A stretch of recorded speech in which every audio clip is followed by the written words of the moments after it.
le problème de la propriété intellectuelle, en fait, est quelque chose d'un petit peu universel. C'est une problématique à laquelle on est confronté depuis tout le temps, depuis que quelqu'un a fabriqué un objet, une œuvre, a voulu protéger un petit peu cette œuvre.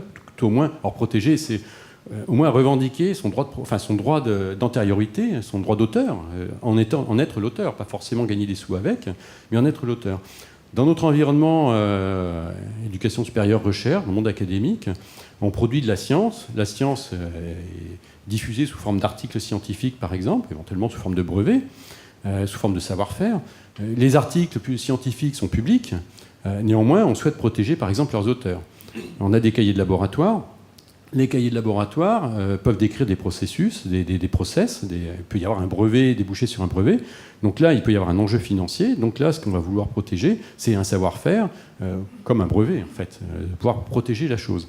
Simplement, il faut être capable de produire la preuve comme quoi on a été le premier inventeur, qu'on a été l'inventeur. La loi dit que celui qui peut se prévaloir d'un concept est l'inventeur de la chose.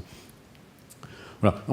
Après, on peut trouver des tas d'autres lieux dans nos environnements. La production de données brutes, prouver que des données brutes n'ont pas été falsifiées.